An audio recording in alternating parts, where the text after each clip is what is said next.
Operation Kagar అనేది ఆగిందని చెప్పేసి మాట్లాడుతున్నారు. అది ఆపరేషన్ కగార్ అనేది ఆగలేదు. నిన్నటికి నిన్న రవి అనేటువంటి ఒక ఎంబీబీఎస్ విద్యార్థిని ఎన్కౌంటర్ లో చంపడం జరిగింది. ములుగు జిల్లా ఏటూరు ప్రాంతానికి చెందినటువంటి రవిని, తన ఎంబీబీఎస్ డాక్టర్ 26 ఏళ్ల ఎంబీబీఎస్ డాక్టర్ ను ఎన్కౌంటర్ చంపడం జరిగింది. ఈ ఆపరేషన్ కగార్ అనేది ఆగలేదు. కాకపోతే మొత్తంగా తెలంగాణలో ఉన్నటువంటి మేధావులు, ప్రజా సంఘాలు, అదేవిధంగా భారతదేశంలో ఉన్నటువంటి లక్షలాది మంది మేధావులు, ప్రజా సంఘాలు, ప్రజలంతా కూడా, ఈ కార్యకర్తలంతా కూడా ఏం కోరుకుంటారంటే ఆపరేషన్ కగార్ తక్షణం వెనుక తీసుకోండి. ఈ దేశంలో ఆదివాసీల హత్యాకాండ ఉండొద్దు, ఆదివాసీల హత్యాకాండ చేయొద్దు. వాళ్ళ దేశ ప్రజలు, సుప్రీంకోర్టు స్పష్టంగా చెప్పింది. ఈ దేశ రిపబ్లిక్ అనేది, ఈ రిపబ్లిక్ అనేది తన పిల్లలను తను చంపుకోవద్దని చెప్పేసి సుప్రీంకోర్టు చెప్పింది. రాజ్యాంగంలో వాళ్ళకు జీవించే హక్కు ఉన్నది. ఈ దేశ ప్రజలు మీరు ఎందుకోసం చంపుతున్నారు? కార్పొరేట్ల కోసం, అనిల్ అంబానీ, జిందల్, మిట్టల్ ఇట్లాంటి వేదాంత కంపెనీల కోసం మీరు ఇలా వాళ్ళని చంపుతున్నారు. వాళ్ళ కాళ్ళ కింద లక్షల కోట్ల విలువైన సంపద ఉంది. ఆ సంపదను దోసుకోవడం కోసం మాత్రమే మీరు చంపుతా ఉన్నారు. అక్కడటువంటి మావోయిస్టులు ఆ సంపదను దోసుకొని అమెరికాకో, చైనాకో, రష్యాకో పంచి పెడుతున్నారా? మేము అడిగే ప్రశ్నకు మీరు సమాధానం చెప్పండి. ఆ సంపద దోసుకోవడం కోసం కదా ఇలా మీరు చేస్తున్నది.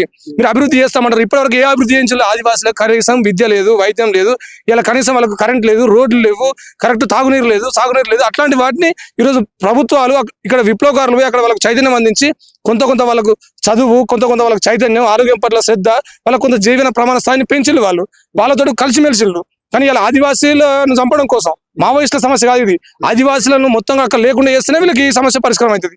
మావోయిస్టులను చంపడం అనే టార్గెట్ మాత్రమే కాదు ఇది. ఆదివాసులను లేకుండా చేసేటువంటి ఒక జెనోసైడ్ ఇది.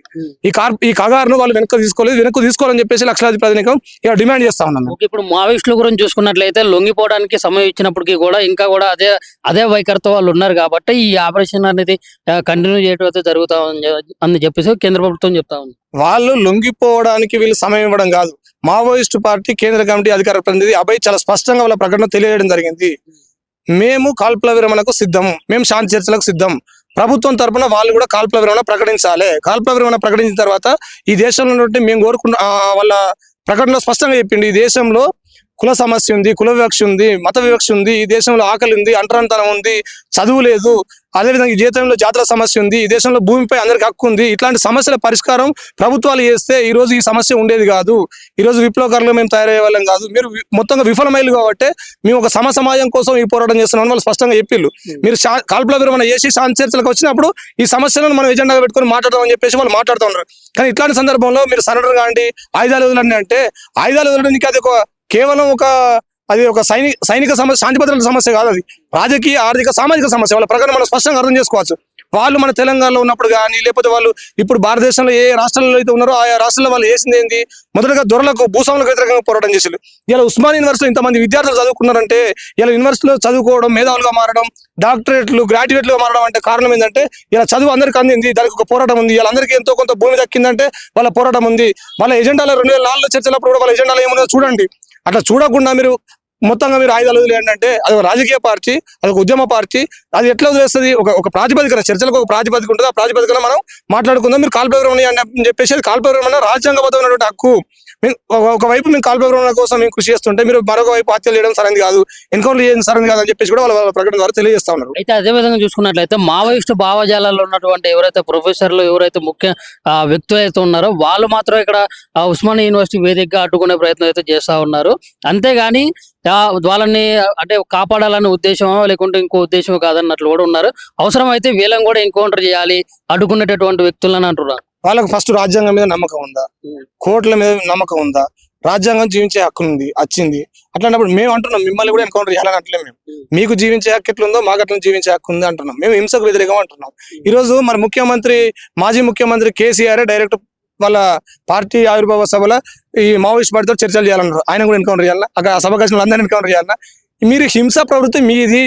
గుజరాత్ లో మారణ హోమం సృష్టించింది మీ ప్రభుత్వ, మీ నాయకులు.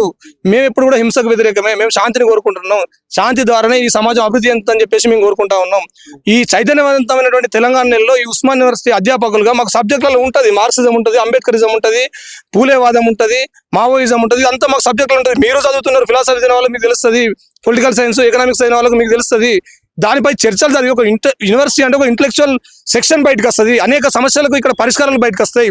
కాబట్టి వాళ్ళు ఈ దేశంలో ఒక ఆదివాసీ అనేటువంటి ఒక ప్రజానికాన్ని మొత్తంగా మూలవాసం లేకుండా ఒక జాతి హననం జరిగినప్పుడు ఒక బుద్ధిజీవిగా ఒక మేధావిగా మాట్లాడడం కరెక్ట్.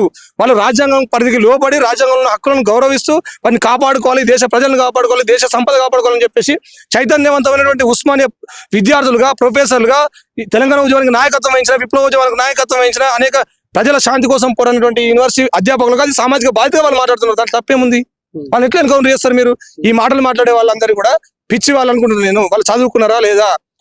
ఈవెన్ ఈ రోజు మావోయిస్ట్ పార్టీలో పనిచేసే కొంతమంది ఎన్ఐటీలో చదివిలు, ఎంబీబీఎస్ డాక్టర్లు, నిన్న చనిపోయినటువంటి రవి అయినటువంటి అమరుడైనటువంటి రవి అంటే ఆయన కూడా ఎంబీబీఎస్ డాక్టర్. ఆయన వాళ్ళు చదువుకున్నారు, సమాజాన్ని మార్చాలని వీళ్ళు ఏదో మీ లెక్క ఏదో ఎందుకు ఎన్కౌంటర్ చేయాలనో ఒక సరైన కారణాలు చెప్పగలుగుతారా మీరు? ఎన్కౌంటర్లు ఎందుకు చేయాలా? ఎన్కౌంటర్లు హింస దేనికి? మీకు హింస వల్ల ఏం సాధిస్తారు? మీరు ఎవరు చంపుతారు? మీరు మీ తోటి అన్నదమ్ములు కాదా? మీ ఇంటి పక్కలు కాదా? ఈ తెలంగాణ ప్రజలు కాదా? ఈ దేశ ప్రజలు కాదా? మేమంతా కూడా ఈ దేశ ప్రజలను చంపే హక్కు మీకు ఎవరిచ్చిండు? ఈ దేశంలో బాబాసాహెబ్ అంబేద్కర్ జీవించే హక్కును కల్పించడం లేదా?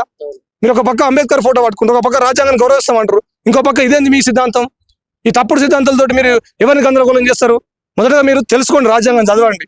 మీరు ఆదేశిక సూత్రాలను, ప్రాథమిక విధులను, అదేవిధంగా జీవించే హక్కును, ఇట్లాంటి వాటిని తెలుసుకోండి. భావ ప్రకటన స్వేచ్ఛను కానీ తెలుసుకోండి. మీకు నచ్చినదే రాజ్యం అంటే అది కుదరదు. ఈ దేశం ఏ ఒక్కరిది కాదు. ఈ దేశంలో ప్రపంచ చరిత్రలో హిట్లర్, ముస్లిం లాంటి వాళ్ళనే చరిత్ర చిత్తబుట్లు ఇసిరేసింది. మీరెంత? మీ లెక్క ఎంత? ఇప్పుడు మావోలు అధికంగా ఉన్నటువంటి ప్రాంతం కరీంనగర్ ప్రాంతం నుంచే కేంద్ర సహాయక శాఖ మంత్రిగా ఉన్నటువంటి కేంద్ర మంత్రి బండి సంజయ్ గారితో మరి మీరు ఏమైనా చర్చించారా ఈ విషయం గురించి? ఆపరేషన్ కగారు ఆపేయాలి, నిలిపేయాలి, వద్దు, మన దేశ పౌరులు మనం కాపాడుకోవాలి, దేశానికి సంబంధించినటువంటి ఏవైతే వనరులు ఉన్నాయో, దేశ సంపద ఏవైతే ఉందో అది ప్రతి ఒక్క పౌరుడు బాధ్యత అన్నట్లు మీరు ఏమన్నా చర్చించారు ఇప్పటి వరకు? అనేక ప్రజా సంఘాల నుంచి కూడా ఇప్పుడు పీస్ కమిటీ ఒకటి ఏర్పడేది. పీస్ కమిటీ అధ్యక్షుడిగా ఒక లెటర్ రాసిండు justice Chandrakumar, retired high court judge. వాళ్ళు కేంద్ర హోంశాఖ సహాయ శాఖ మంత్రి బండి సంజయ్ గారికి ఒక లెటర్ రాసిండు. వాళ్ళు ఒక అప్పీల్ చేసిండు, మీరు మన ప్రాంతం నుంచి కేంద్ర మంత్రిగా ఉన్నారు కాబట్టి మీరు ఈ శాంతి చర్చలకు ఒక ఇనిషియేషన్ చేయండి అని చెప్పి రాసిండు. రాసినప్పుడు వాళ్ళు శాంతి చర్చలు ఏం లేవు, మేము చంపేస్తామని మాట్లాడుతున్నారు. అది బాధ్యత రహితం. అది బాధ్యత రహిత రాజకీయాలు చేసే వాళ్ళు నీ శత్రువు అయినప్పటికీ సరే నువ్వు వాళ్ళ అభిప్రాయాలను గౌరవించే హక్కు నీకు ఉండాలి. అదే విధంగా నీ వ్యతిరేక వర్గమైనా సరే వాళ్ళు చెప్పే విషయాలు నువ్వు వినాలి. వాళ్ళ బాధ్యత ఒక ప్రభుత్వంగా నీకు ఉంటుంది. అది నువ్వు ప్రభుత్వ మంత్రిగా ఉన్నావు, నువ్వు కేంద్ర మంత్రిగా ఉన్నావు కాబట్టి నీకు ఆ బాధ్యత ఉంటుంది. ఆ బాధ్యత విస్మరించి మేము చంపుతాం చేస్తామంటే అది ఏ స్థాయి మాటలు, ఏ రకమైన మాటలు మనం అర్థం చేసుకోవచ్చు ప్రధానికం కూడా. అంటే అభివృద్ధికి అడ్డుపడటం వల్ల చంపుతున్నారు అన్నట్లు ఒకటైతే, ఇంకో విషయం ఏంటంటే అసలు మావోల వల్ల ఎవరికి ప్రమాదం అనేది కూడా ఒకటి ప్రశ్నార్థకంగా మారినటువంటి. మావోల వల్ల ఎవరికి ప్రమాదం లేదు. ఇక్కడ కార్పొరేట్లకు మాత్రమే ప్రమాదం. మావోయిస్ట్ పార్టీ వల్ల ఎవరికి ప్రమాదం ఉంటుంది? ఈ దేశాన్ని చూసుకుంటున్నటువంటి అంబానీ, మిట్టల్, జిందల్, వేదాంత కంపెనీల సీఈఓలకు మాత్రమే ప్రమాదం. ఇప్పుడు మనం నియాంగిరిలో చూసినాం కదా, నియాంగిరి కొండలలో అక్కడ మైనింగ్ చేస్తామంటే అక్కడ ఆదివాసులు వ్యతిరేకించారు, వాళ్ళని మావోయిస్తున్నారు. ఇలా బయలుదేరిలో కంపెనీ వచ్చి మైనింగ్ చేస్తామంటే వాళ్ళని వ్యతిరేకించారు, వాళ్ళని ఆదివాసులు అంటారు. ఇలా బస్తర్లో మొత్తం మైనింగ్ చేస్తామంటే బస్తర్లో మైనింగ్ వ్యతిరేకించి వేరే దేశ సామ్రాజ్యవాద కంపెనీలకు ఈ దేశంలో బడా పెట్టుబడులకు అమ్ముకుంటామంటే వాళ్ళకి వ్యతిరేకిస్తే వాళ్ళని మావోయిస్టులు అంటారు. అర్బన్ ఎవరైతే వాళ్ళని వ్యతిరేకిస్తున్నారో వాళ్ళందరూ మావోయిస్టులు అంటున్నారు కదా. ఇలా కాంగ్రెస్ పార్టీ అధ్యక్షుడు మన కాంగ్రెస్ పార్టీలో ఉన్నటువంటి రాహుల్ గాంధీ డైరెక్ట్ వాళ్ళు అర్బన్ నక్సలైట్ అంటున్నారు కదా. ఇలా కాంగ్రెస్ ముక్త భారత్, ఇలా దళిత ముక్త భారత్, ఇలా మైనారిటీ ముక్త భారత్, మావోయిస్ట్ ముక్త భారత్, లాస్ట్ మిగిలేదు ఎవరు? ఏంది ఈ ముక్త భారత్ లేంది? మీరు ఏదైనా విషయాలు ఉంటే చర్చించండి. ఇది ప్రజాస్వామ్య దేశం. ప్రజాస్వామ్య దేశంలో చర్చలతోటి పరిష్కారాలు తీసుకురావాలి.